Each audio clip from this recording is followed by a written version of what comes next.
How's it going, Digit fam? Sam Moore here with the tech news you crave. Adam's out today, so you're stuck with me. This is the Digit Daily podcast for February 22nd, 2019. Let's get right into it.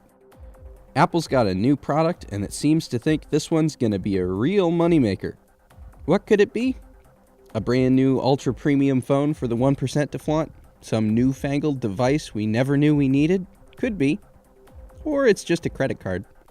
That's right, Apple is getting further into the services game by just offering a credit card. According to a Wall Street Journal report, the company is partnering with Goldman Sachs to make a card integrated closely with the Apple Wallet app, which will offer more and better services for setting financial goals, tracking rewards, and managing balances. This isn't the strangest development for the company, though it does seem oddly mundane. Apple dipped its toe into the payment game with Apple Pay, and that seems to be working out pretty well these days. According to the Wall Street Journal, this move is due in large part to the slowing of iPhone sales, which is prompting the company to look at more service-based income for the future, which makes sense. On top of Apple Pay, Apple Music exists in that realm too, and it's become a real earner for the company with over 56 million subscribers.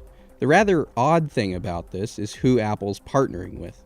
Despite the success of Apple Pay, the company isn't working with any of the banks that support it, at home or abroad. Instead, it's going with Goldman Sachs.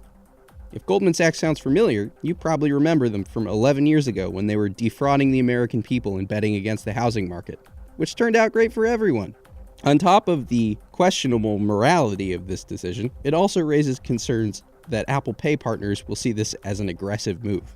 If any of them are particularly pissed off by this, they could retaliate and potentially even drop support for Apple Pay. Something tells me Apple wouldn't launch a new service that directly harms the viability of an existing service, but hey, stranger things have happened. Goldman Sachs is still in business after all. Now then, why don't we move on and get into the roundup?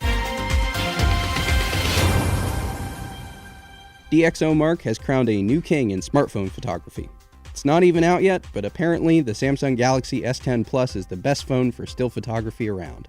DxOMark rated its rear camera setup at a 114, which tied it with the Huawei Mate 20 Pro and Huawei P20 Pro, and it rated its selfie camera at a 96, fully 20 points above the competition. Congratulations, Samsung, you've got the crown, at least until some new phone comes out in a few months and takes it, and then another one in a few months after that, and a few months after that, until next year when we do it all over again and somehow it's still a big deal. Speaking of smartphone photography, Sony is partnering with computational photography company Light to improve the quality of its smartphone cameras. The Japanese giant has made some of the best mirrorless cameras on the market and manufactures the sensors used in most smartphone cameras, but it's never quite nailed the smartphone photography experience. It's now partnering with Light to create new multi-camera applications. Light is famous for the L16 camera, which sports 16 lenses and looks like a strange polka-dotted mess. Hopefully, Sony will exercise a little more restraint with whatever the companies come up with. Facebook is shutting down its Onavo surveillance, VPN app. After a TechCrunch investigation revealed the company was using the app to gather data for research on teens, Facebook has decided to pull the app from the Google Play Store. As part of this announcement, the company also said it stopped recruiting new users for its Facebook Research app, which Apple took off its App Store following TechCrunch's report, though it is still available on Google Play.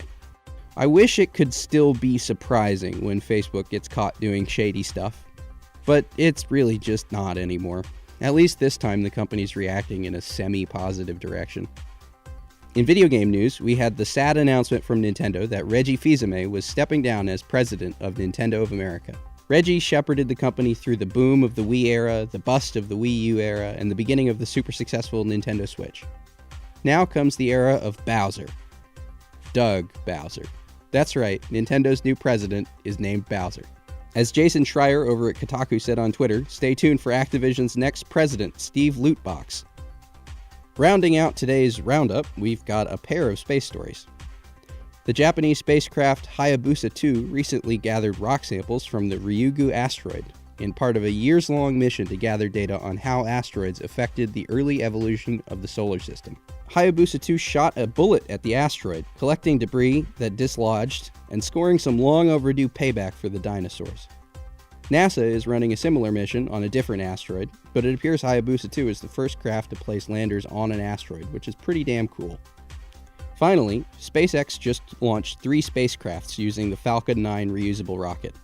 The rocket carried an Indonesian satellite, an experimental satellite from the US Air Force, and an Israeli moonlander. The launch went off without a hitch, and the rocket landed successfully afterward, marking its 3rd successful landing. Sure, those satellites sound creepy, but it's still cool to see the rocket land. And I think that's going to do it for this week, folks. If you want to learn more about any of these stories, there are links to them in the show notes. And don't forget to subscribe to our daily newsletter on digit.com. If you like what you heard, subscribe and leave a review on iTunes or Pocket Casts or wherever you get your podcasts. I'm Sam Moore. I am S'mores on Twitter, and we'll be back Monday.